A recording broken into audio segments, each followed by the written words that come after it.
Hello, स्वागत नमस्कार आप लोग का फिर से एक बार सुनो बायोलॉजी ऑनलाइन क्लासेस में। हम लोग पढ़ रहे हैं चैप्टर 5 प्रिंसिपल ऑफ इनहेरिटेंस या कहिए वंशागति के सिद्धांत। इसमें आज हम लोग पढ़ने जा रहे हैं कोडोमिनेंस। लास्ट लेक्चर में हम लोगों ने incomplete dominance and concept of dominance को समझा है। अपूर्ण प्रभाविता प्रभाविता और कॉन्सेप्ट ऑफ डोमिनेंस डोमिनेंस का क्या अवधारणा है उसको समझा है। इसमें हम लोग पढ़ने जा रहे हैं सहप्रभाविता कोडोमिनेंस। अभी तक हम चर्चा कर रहे थे उन संकरणों क्रॉस की जहाँ पे F1 दो जनकों में से किसी एक से मिलता था। फीलियन 1 जनरेशन जो पहली पुत्रक पीढ़ी बन रही है, जब आप क्रॉस करा रहे हैं दो आनुवंशिकी रूप से डिफरेंट अलग अलग ऑर्गेनिज्म को, मेल पेरेंट अलग है, फीमेल पेरेंट अलग है, उनका जेनेटिक मेकअप अलग है, तो F1 जनरेशन में जो बन रही हैं संतानें वो आइदर ऑफ द पेरेंट, या तो मेल पे या फीमेल पे, एक पेरेंट पे होंगी। ये हम लोगों ने देखा है और यही बात मेंडल ने समझाई थी अपने पहले लॉ ऑफ डोमिनेंस के हिसाब से कि F1 जनरेशन में जो बनती है फीलियर 1 जनरेशन, पहली पुत्रक पीढ़ी के जो जीव होते हैं वो अपने जनकों में से एक जनक के लक्षण को दर्शाते हैं, एक जनक के लक्षण को नहीं दर्शा पाते हैं। क्योंकि ये जो हाइब्रिड बने, इस हाइब्रिड में संकर में जो एक एलील अपने को दर्शा देगा वो प्रभावी एलील है, और जो एलील अपने को दर्शा नहीं पाएगा वो अप्रभावी एलील है। संकर वो जिसमें दो एलील अलग अलग, विषम युग्मजी संकर में क्योंकि ये एलील अलग अलग हैं, इसलिए एक एलील अपने को दर्शा पाएगा, एक एलील अपने को दर्शा नहीं पाएगा। जो एलील अपने को दर्शा पा रहा उसको हम लोग प्रभावी एलील बोल रहे हैं, और जो एलील अपने को प्रदर्शित नहीं कर पा रहा, दर्शा नहीं पा रहा, उसको हम लोग अप्रभावी एलील बोल रहे हैं। ठीक है, अभी तक हमने चर्चा करी थी उन संकरणों की क्रॉस की जहाँ पे F1 जनरेशन में दो जनक जो बने, F1 जनरेशन में जो पुत्रक पीढ़ी बनी, उस पुत्रक पीढ़ी के जो दो जनक हैं, दो पेरेंट्स हैं, उनमें से किसी एक से मिलता था प्रभाविता या मध्य लक्षणों वाला, तो दोनों में से एक से मिलता था प्रभाविता या मध्य लक्षणों वाला था। सहप्रभाविता आज जो हम लोग पढ़ने जा रहे हैं कोडोमिनेंस, ये ऐसी घटना है जिसमें F1 पीढ़ी के दोनों जनकों से मिलती जुलती है। तो सहप्रभाविता में F1 पीढ़ी के जो ऑर्गेनिज्म हैं उनमें दोनों के जो इनके जनक हैं दोनों के लक्षण परिलक्षित होंगे, दोनों के लक्षण प्रदर्शित हो जाएंगे। इसका एक अच्छा उदाहरण मानव में एबीओ ब्लड ग्रुपिंग को निर्धारण करने वाले विभिन्न प्रकार की लाल रुधिर कणिकाएं हैं। तो अगर आपसे पूछा जाए कोडोमिनेंस का कोई एग्जाम्पल बताइए, तो एबीओ ब्लड ग्रुपिंग को दिखाने वाली लाल रुधिर कणिकाएं जो हैं, जो एबीओ ब्लड ग्रुपिंग के हिसाब से या तो ए ब्लड ग्रुप या बी ब्लड ग्रुप, ए या बी एंटीजन या ब्लड ग्रुप को दर्शाना चाहिए, लेकिन हम लोग इस केस में देखेंगे कि लाल रुधिर कणिकाएं दोनों जनकों की लक्षणों को दर्शाएंगी। तो इसका एक उदाहरण एबीओ ब्लड ग्रुपिंग का निर्धारण करने वाली लाल रुधिर कणिकाएं। किसका उदाहरण? सहप्रभाविता का, कोडोमिनेंस का। ठीक है जी, तो सहप्रभाविता का एक अच्छा उदाहरण है एबीओ ब्लड ग्रुपिंग को निर्धारण करने वाली विभिन्न प्रकार की लाल रुधिर कणिकाएं। एबीओ ब्लड ग्रुपिंग जो है का नियंत्रण जीन आई करता है। तो gene I responsible for type of blood group present in human. Gene I निर्धारित करता है एबीओ ब्लड ग्रुपिंग को। लाल रुधिर कणिकाओं की प्लाज्मा झिल्ली में सतह से बाहर निकलते हुए शर्करा बहुलक होते हैं। तो लाल रुधिर कणिकाओं की प्लाज्मा झिल्ली में इसकी सतह से बाहर निकलते हुए क्या होंगे? सतह से बाहर निकलते हुए शर्करा बहुलक। ये शर्करा शुगर पॉलीमर शर्करा बहुलक होते हैं, शुगर पॉलीमर। यही एंटीजन की तरह काम करते हैं।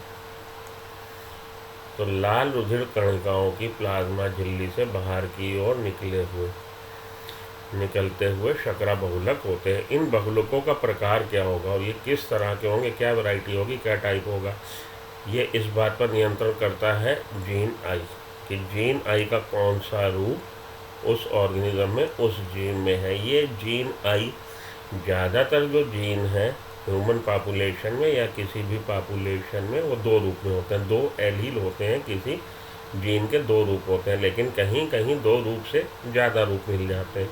जब ये दो रूप से ज़्यादा रूप मिल जाएंगे तो इस तरह के केस को हम लोग मल्टीपल एलील का केस बोलेंगे, बहु एलील का केस बोलेंगे। तो जीन आई के तीन रूप हैं ह्यूमन पॉपुलेशन में, आई ए, आई बी और आई ओ। ये जीन आई तीन रूप में उपलब्ध है ह्यूमन पॉपुलेशन में। ह्यूमन पॉपुलेशन मानव की जनसंख्या में, हाँ, किसी मानव के अंदर ये तीन रूप जो हैं इसके केवल दो ही रूप हो सकते हैं। वो क्यों? क्योंकि हमारी बॉडी में क्रोमोसोम नंबर 9 दो ही होते हैं। हमारी बॉडी की हर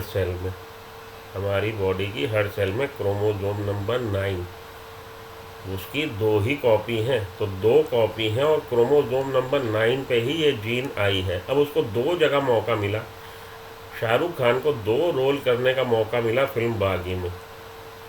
तो शाहरुख खान ने एक जगह गुंडे का रोल, एक जगह पुलिस वाले का रोल, अगर उसको एक रोल और मिल जाता नेता का, तो नेता का रोल भी हो जाता 3, लेकिन उसके दो ही रोल थे तो दो ही जगह वो आ पाया। उसी तरह से जीन आई जो कि तीन रूप में उपलब्ध है, लेकिन जीन आई सिचुएटेड है क्रोमोसोम नंबर 9 पे, और क्रोमोसोम नंबर 9 ह्यूमन शरीर के हर सेल में उसकी केवल दो कॉपी होती है।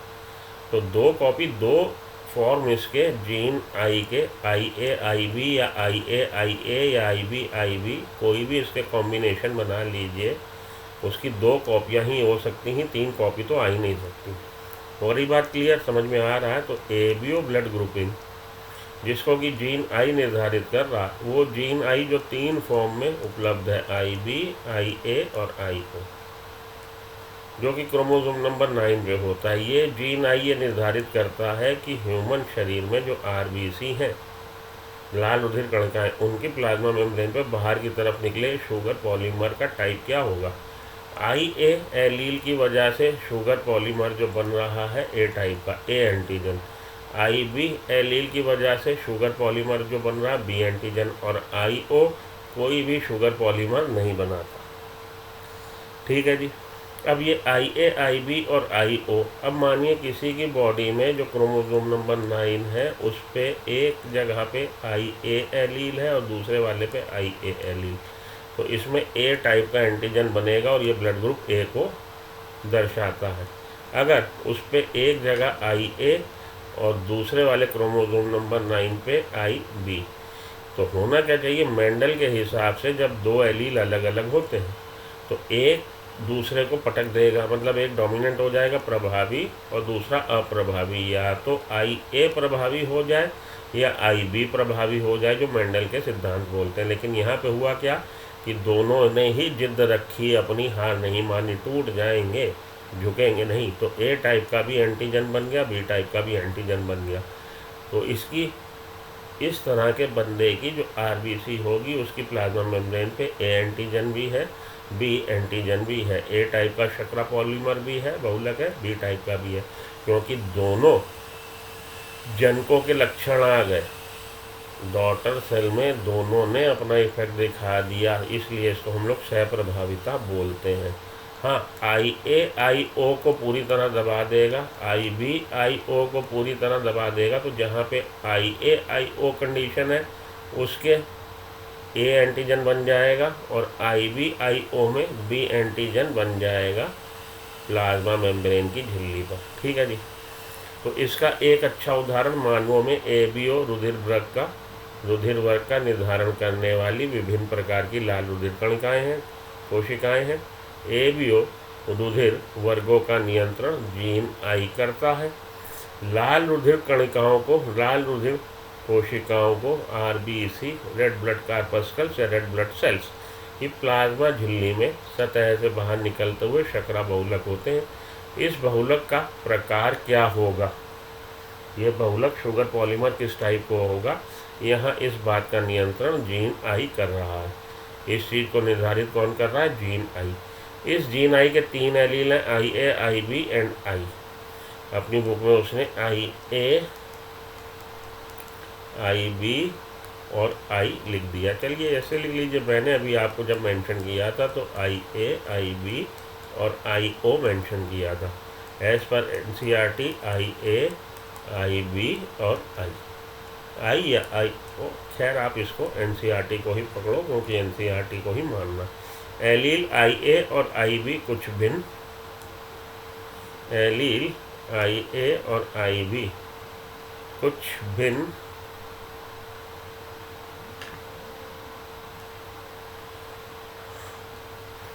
प्रकार की शर्करा का उत्पादन करते हैं और एलील आई किसी भी प्रकार की शर्करा का उत्पादन नहीं करती। मानव जीन द्विगुणित होता है। मानव का जो जीनोम है, जो सेल है, वो द्विगुणित है। तो मानव में डिप्लॉयड ऑर्गेनिज्म में हम लोग द्विगुणित हैं। द्विगुणित हैप्लॉयड डिप्लॉयड अगर आप जानते हैं बहुत अच्छी बात है, नहीं जानते हैं तो इसको आपको जानना चाहिए, हैप्लॉयड और डिप्लॉयड क्या होता है। ठीक है जी, आगे चलता हूँ, 1 मिनट।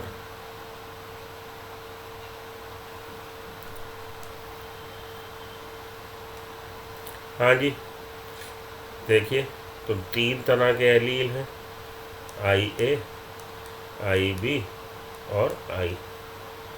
एलील आई ए और एलील आई बी कुछ भिन्न प्रकार की शर्करा का उत्पादन करते हैं और एलील आई, छोटा आई, किसी भी प्रकार की शर्करा का उत्पादन नहीं करती। मानव जीन द्विगुणित है।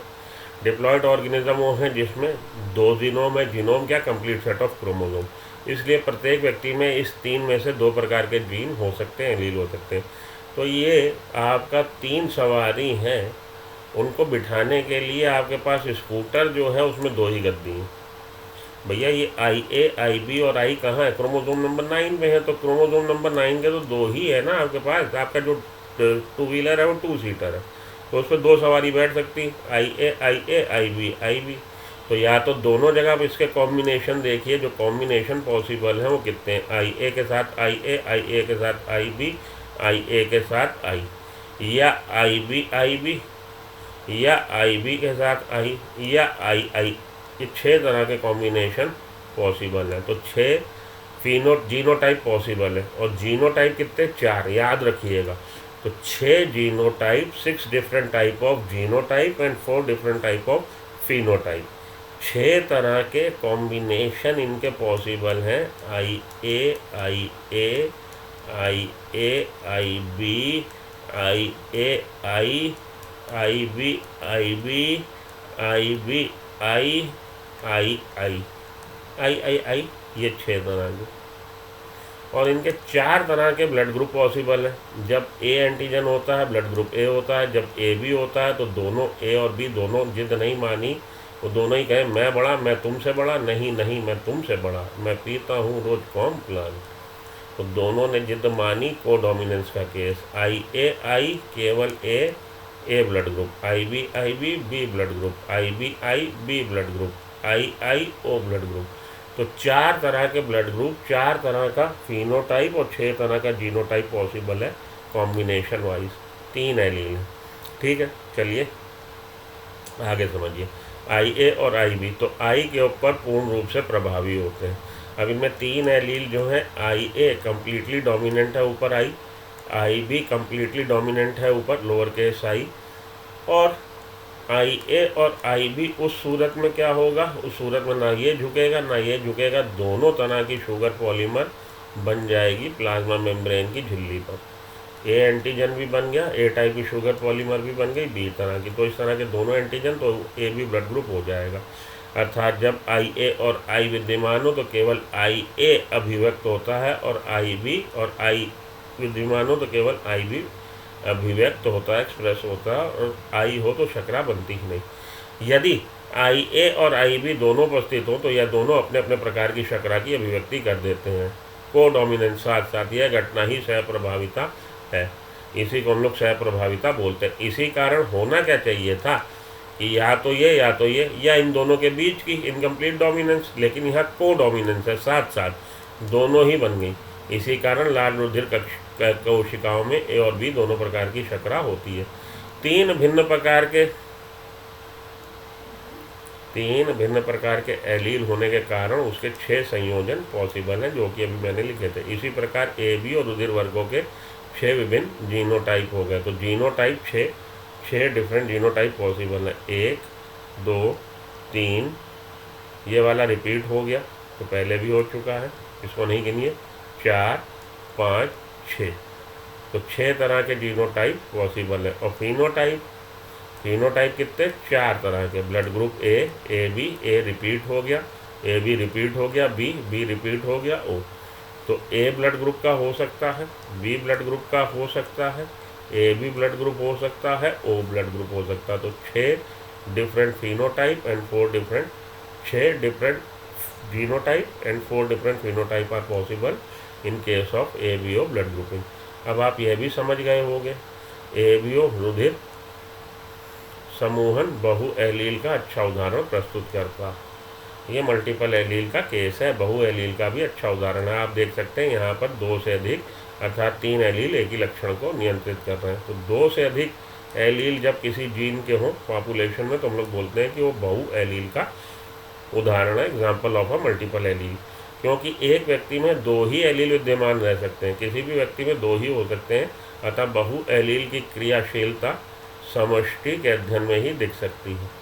तो बहु एलील की प्रेजेंस या क्रियाशीलता आपको पॉपुलेशन, तो जब आप अध्ययन करेंगे स्टडी ऑफ पॉपुलेशन में, तभी आपको पता लगेगा कि इसके मल्टीपल एलील का केस है। कभी कभी एकल जीन उत्पाद एक से अधिक प्रभाव छोड़ देता है, तो ये बहु एलील का मल्टीपल एलील का केस हो गया। और कभी कभी क्या होता है, कभी कभी होता ये है कि एक एलील, कभी कभी एलील जीन उत्पाद, एकल जीन उत्पाद, कोई जीन है वो, हम लोगों ने बोला 1 जीन 1 कैरेक्टर को, बेसिकली 1 जीन एक लक्षण को निर्धारित कर रहा है, लेकिन कभी कभी एक जीन एक से ज़्यादा लक्षणों को प्रभावित करने लगता है। उदाहरण के तौर पर मटर के बीच में मंड संश्लेषण का नियंत्रण एक जीन करता है। तो उदाहरण के तौर पे है इस बात का लेने जा रहे हैं जहाँ पे एक जीन एक से ज़्यादा लक्षण को निर्धारित कर रहा है। ठीक है जी। तो आइए, कभी कभी एकल जीन उत्पाद, सिंगल जीन, एकल जीन उत्पाद एक से अधिक प्रभाव छोड़ सकता है। एक जीन है लेकिन वो एक से अधिक प्रभाव छोड़ रहा। उदाहरण के लिए मटर के बीजों में मंड संश्लेषण का नियंत्रण एक जीन करता है। मटर के बीज में, उदाहरण के लिए मटर के बीज में मंड, स्टार्च सिंथेसिस को एक जीन रेगुलेट कर रहा है। इसके 2 एलील हैं, और वो जीन, जो जीन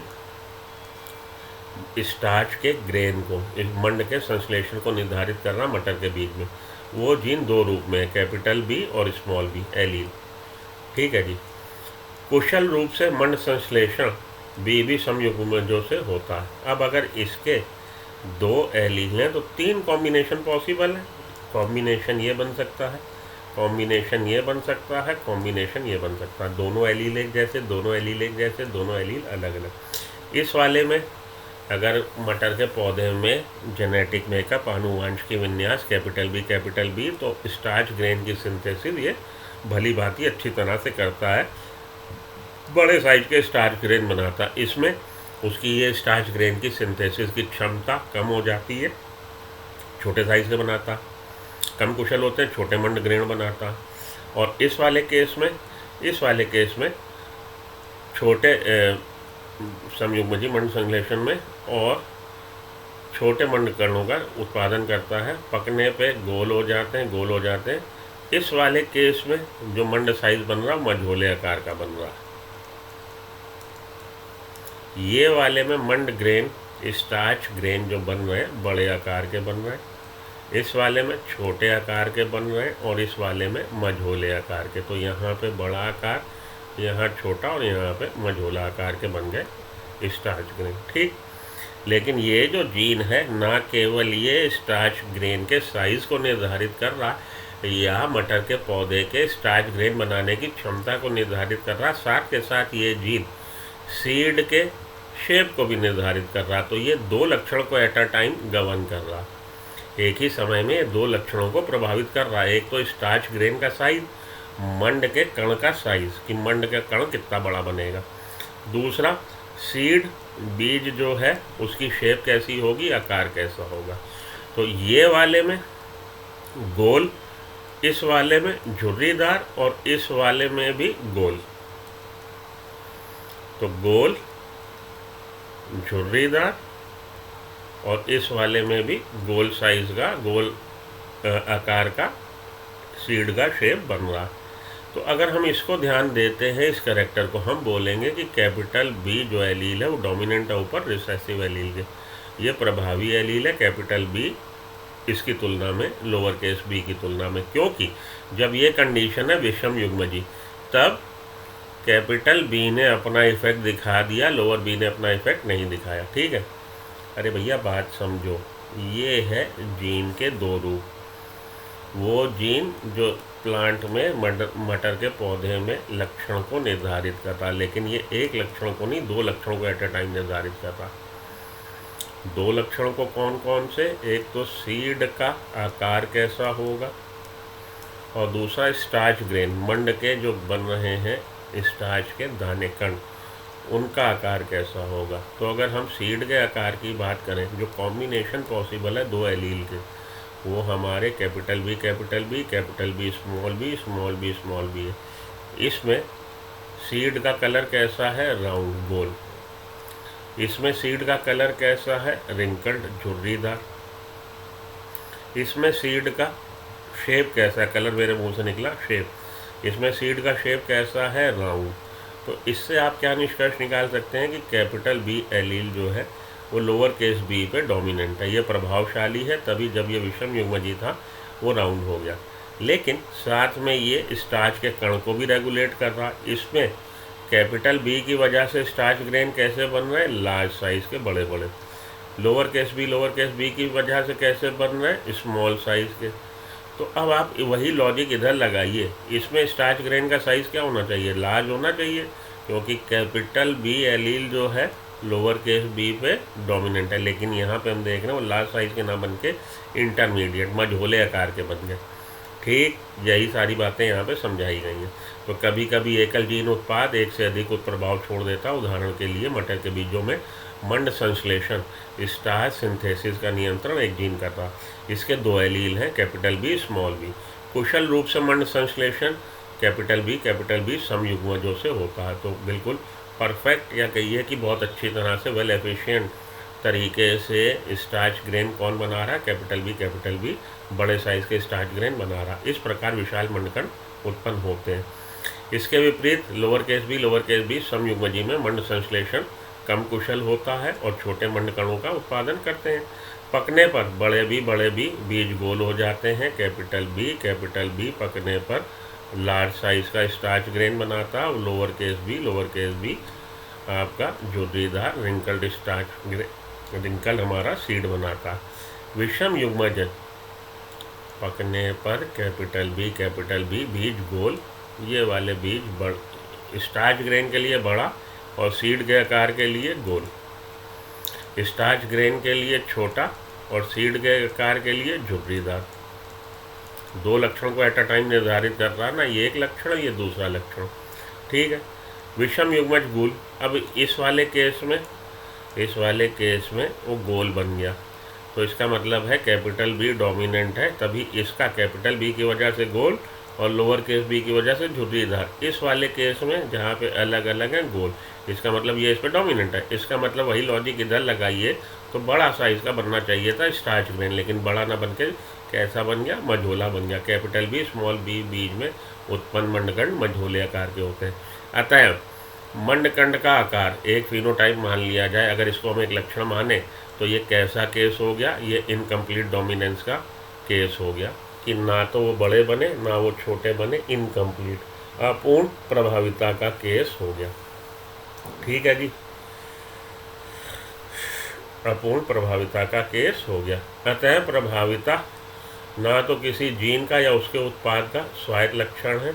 इसलिए हम कहें कि भाई एलील जो है ये उसका स्वायत्त, उसका ऑटोनोमस, उसका खुद का लक्षण है कि भाई अगर ये है डोमिनेंट तो डोमिनेंट हर लक्षण के लिए है, ऐसा नहीं है। प्रभाविता ना तो किसी जीन का और उसके उत्पाद का स्वायत्त लक्षण है जिसकी सूचना जीन में निहित है, यह उतनी ही निर्भर जीन उत्पाद पर और उत्पाद द्वारा जनित जीनोटाइप पर होती है।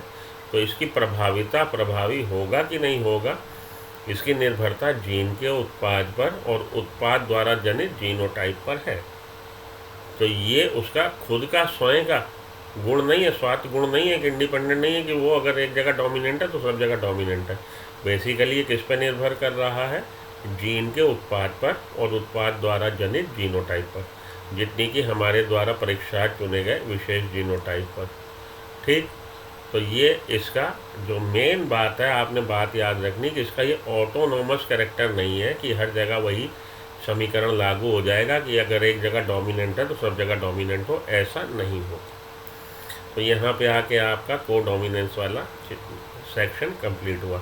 अब हम लोग चलते हैं दो जीन की वंशानुगति, दो जीन की वंशागति पे चलते हैं, डबल जीन इनहेरिटेंस पे। सिंगल जीन इनहेरिटेंस की बात कर रहे थे, दो जीन वंशागति पे चलने से पहले अब हम लोग कुछ क्वेश्चन लगा लें हमारे कोडोमिनेंस के, और कुछ क्वेश्चन हमारे इनकम्प्लीट डोमिनेंस के लगा लिए जाएँ, तब हम लोग डबल जीन इनहेरिटेंस की तरफ चलें। ठीक है, चलिए कुछ क्वेश्चन देखते हैं। तो सहप्रभाविता तथा अपूर्ण प्रभाविता और उससे रिलेटेड कुछ क्वेश्चंस को यहाँ पे हम लोग देखते हैं। एंटीराइनम में फलों के रंग की विरासत, तो फलों के रंग का लक्षण एक उदाहरण है। अगर फूलों के रंग की हम बात करें एंटीराइनम में या स्नैपड्रैगन में या श्वान पुष्प में, तो फूलों के रंग का लक्षण जो था वो किसका उदाहरण था? फूलों का रंग, जब आपने रेड को वाइट से क्रॉस कराया है तब आपके पास जो बने पहली पीढ़ी में पिंक बन गए। अपूर्ण प्रभाविता का ये लक्षण है, इनकम्प्लीट डोमिनेंस अपूर्ण प्रभाविता का एक उदाहरण है। ठीक है जी, आगे चलिए। फिनोटाइप और जीनोटाइप अनुपात के मामले समान है, तो जितना जीनोटाइप रेशियो उतना ही फिनोटाइप रेशियो। किस वाले केस में? इनकम्प्लीट डोमिनेंस में। F2 जनरेशन में जो बने प्लांट 1:2:1 का रेशियो दिखाते हैं, फिनोटाइप भी जीनोटाइप भी। फिनोटाइप में एक 4 में से एक पौधे के पुष्प का रंग लाल, एक का रंग सफ़ेद और 2 का रंग पिंक गुलाबी, ये तो उसका फिजिकल अपीयरेंस। और जीनोटाइप कैसा है? एक का जीनोटाइप आपका double R, capital double R, एक का लोअर केस डबल आर और एक का कैपिटल आर लोअर, 2 का capital R lower case R. तो जीनोटाइप और फिनोटाइप रेशियो समान होते हैं। किस वाले केस में? हमारे इनकम्प्लीट डोमिनेंस के केस में, अपूर्ण प्रभाविता के केस में। F2 जनरेशन में फिनोटाइप रेशियो 1:2:1 है और जीनोटाइप रेशियो भी 1:2:1 है। आंसर हमारा हो जाएगा अपूर्ण प्रभाविता के केस में। ठीक है, चलिए आगे चलें। पूर्ण प्रभाविता की तुलना में अपूर्ण प्रभाविता अलग है। किसके होने से? F2 जनरेशन में भिन्न फिनोटिपिक अनुपात, भिन्न जीनोटिपिक अनुपात दोनों। तो देखिए, पहले कंप्लीट डोमिनेंस हो और इनकम्प्लीट डोमिनेंस। F2 जनरेशन में 1:2:1 का रेशियो आएगा जीनोटाइप। तो जीनोटाइप रेशियो दोनों में, F2 जनरेशन में, कंप्लीट डोमिनेंस में और इनकम्प्लीट डोमिनेंस में, दोनों केस में F2 जनरेशन में जीनोटाइप रेशियो 1:2:1 है, लेकिन फिनोटाइप रेशियो अलग अलग है। तो पूर्ण प्रभाविता की तुलना में अपूर्ण प्रभाविता अलग है। इसके होने में, किसके होने में? कि F2 जनरेशन में जो फिनोटाइप रेशियो है वो अलग है। F2 जनरेशन का फिनोटाइप रेशियो F2 जनरेशन का इनकम्प्लीट डोमिनेंस में 1:2:1 है, जबकि कंप्लीट डोमिनेंस में ये 3:1 है। तो पूर्ण प्रभाविता की तुलना में अपूर्ण प्रभाविता अलग है F2 जनरेशन में भिन्न फिनोटिपिक रेशियो होने से। मनुष्यों में ABO ब्लड ग्रुपिंग, उदाहरण किसका? मल्टीपल एलील का। ये मल्टीपल एलील का उदाहरण है। तो बोल रहा अपूर्ण प्रभाविता का, सहप्रभाविता का, एकाधिक एलिलिज्म का, बी और सी दोनों का। तो कोडोमिनेंस का भी उदाहरण है कि जब IA और IB ये दो एलील होते हैं जीनोटाइप में, तो दोनों तरह की शुगर, A शुगर भी बन जाएगी और B शुगर भी बन जाएगी। दोनों तरह की शुगर बन जाना उसको हम लोग बोलते हैं कोडोमिनेंस।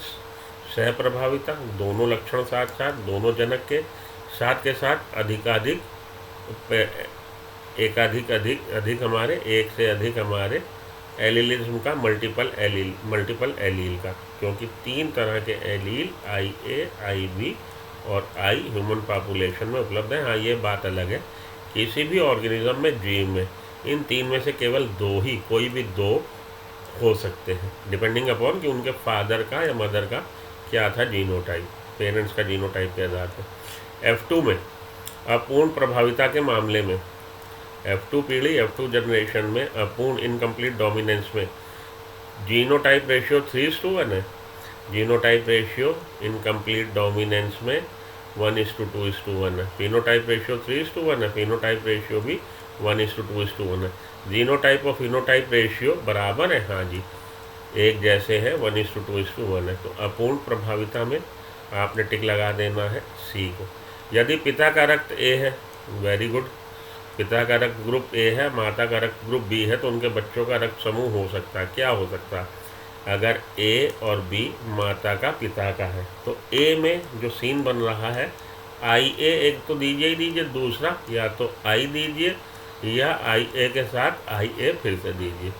ये 2 इसके जीनोटाइप हो सकते हैं। उसी तरह से फिनोटाइप में IB या I साथ में इसके, और IB और IB, ठीक है जी। ये इनके पॉसिबल जीनोटाइप है, मदर के और फादर के। तो इसमें बच्चे का रक्त समूह क्या हो सकता है? बच्चे का रक्त समूह A भी हो सकता है, B भी हो सकता है, AB भी हो सकता है, O भी। अरे भैया, ये ले लो इसके फादर का और ये ले लो इसकी मदर का। फादर और मदर का ये लिया, तो इनके बीच में जो कॉम्बिनेशन पॉसिबल है वो IA, I, इसके प्यूनेट स्क्वायर बना लो, पॉनेट स्क्वायर, और IB और I। तो जो पॉसिबल है, IA IB हो सकता है, IA I हो सकता है, IB I हो सकता है, I हो सकता है। तो चारों तरह के कॉम्बिनेशन पॉसिबल हैं। आपको इसको टिक लगा लेना। पिता का ब्लड ग्रुप A, माता का ब्लड ग्रुप B। उसने ये नहीं बताया कि ये होमोजाइगस कंडीशन है कि हेटेरोजाइगस कंडीशन है। तो जो पॉसिबिलिटी है, उस पॉसिबिलिटी में चारों ही तरह के हमारे ब्लड ग्रुप बच्चे के बन सकते हैं। ABO रक्त समूह वाला एक बच्चा जिसका जन्म जीनोटाइप IA माँ से हुआ है, तो बच्चे का ब्लड ग्रुप AB है, मदर का ब्लड ग्रुप IA है। पिता का जीनोटाइप नहीं हो सकता, तो पिता का जीनोटाइप IA नहीं हो सकता, क्योंकि अगर पिता का जीनोटाइप IA है तो बच्चा AB ब्लड ग्रुप का नहीं, A ब्लड ग्रुप का पैदा होगा। इसको B एंटीजन कौन दे रहा? मदर। तो मदर को एक तो IB आपको देना ही देना है। IB मदर का हो सकता है IB, तो बच्चे का क्या हो जाएगा? AB ब्लड ग्रुप हो जाएगा। ठीक, आगे देखते हैं अगले 2 उदाहरण उसने क्या दे रखे हैं। IBIO, अगर IBIO हो तो क्या होगा? फादर का दे रखा है IA। हाँ ठीक है, AB ब्लड ग्रुप बन सकता है। फादर का, मदर का फिर बोल रहा IBIB या IBIO। IBIB हो तो भ्रूण का IAIB बन सकता है, या IBI हो तब भी भ्रूण का भ्रूण का AB बन सकता है। तो बेसिकली जवाब क्या है हमारा? बेसिकली जवाब ये है हमारा कि भाई बच्चे का, माता का जीनोटाइप क्या नहीं हो सकता? पिता का जीनोटाइप IA नहीं हो सकता।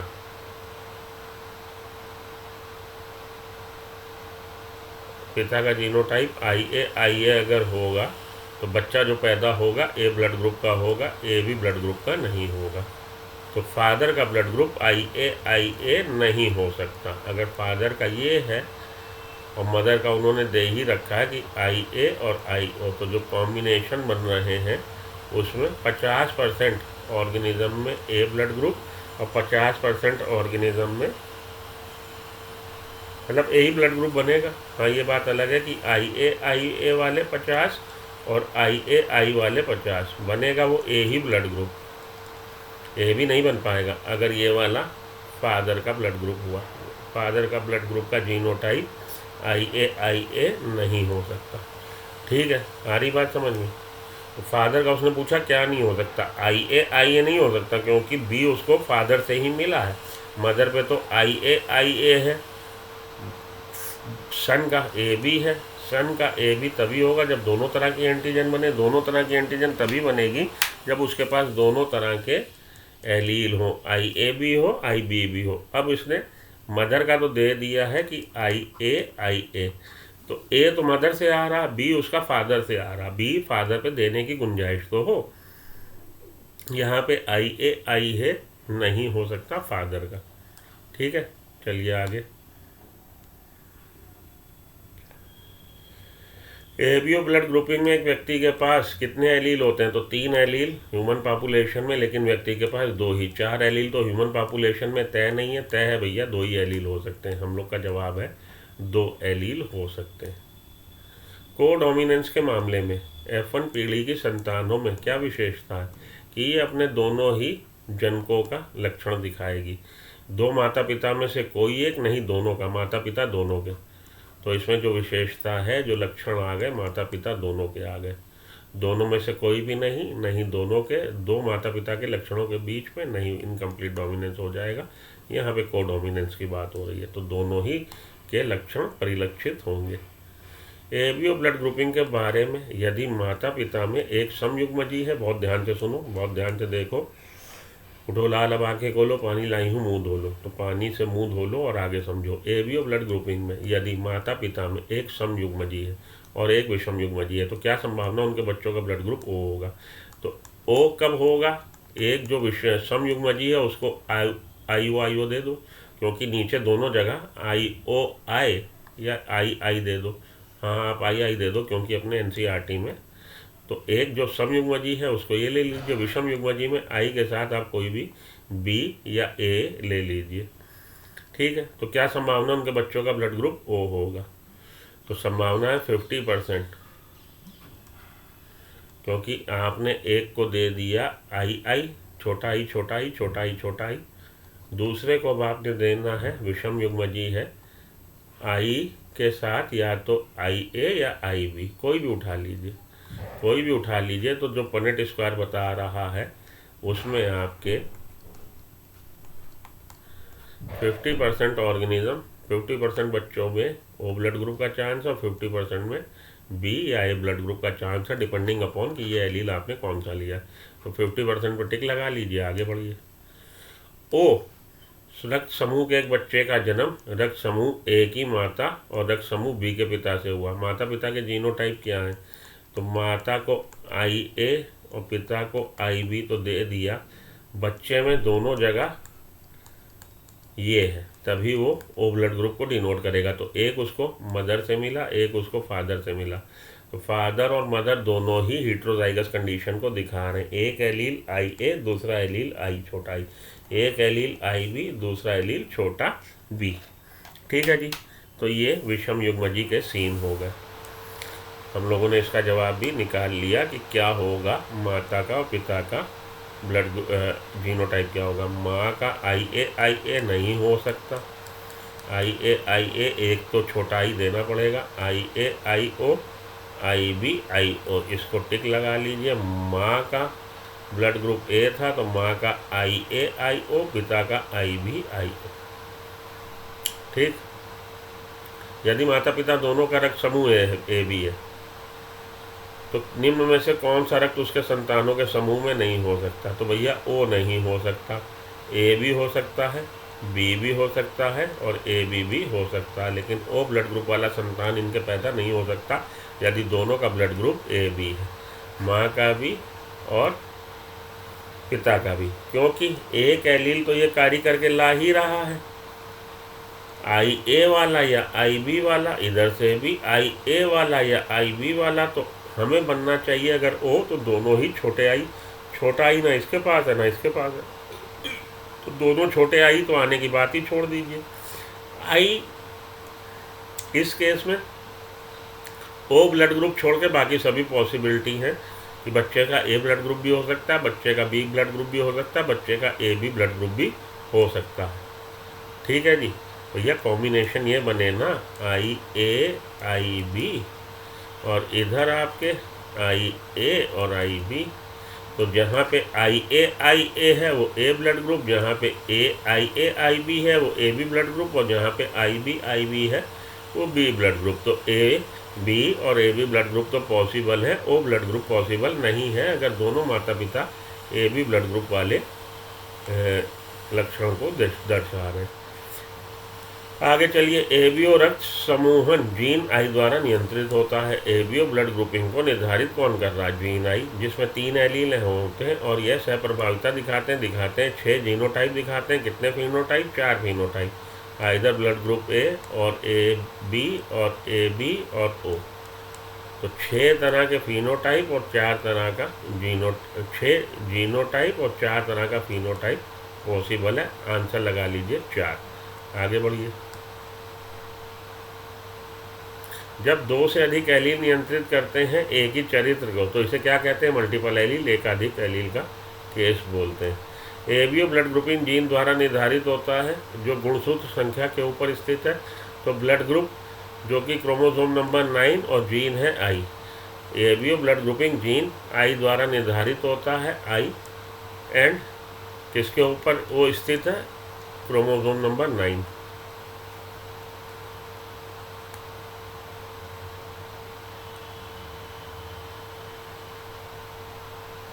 तो ये नीट 2020 में आया है क्वेश्चन, देखिए। नियंत्रित करने वाले जीन आई के संदर्भ में गलत कथन पहचाने। तो एबीओ ब्लड ग्रुप को नियंत्रित करने वाले जीन के गलत कथन। एक व्यक्ति के पास 3 में से केवल 2 एलील, सही। जब आई ए तथा आई बी एक साथ उपस्थित होते हैं तो वह एक ही प्रकार की शर्करा को व्यक्त करते हैं, गलत है ये। जब आई ए और आई बी होते हैं तो आई ए तरह की और आई बी तरह की ब्लड शुगर को निर्धारित करता, कोड करता, ठीक है। एलील आई ओ कोई चीनी नहीं बनाता, सही।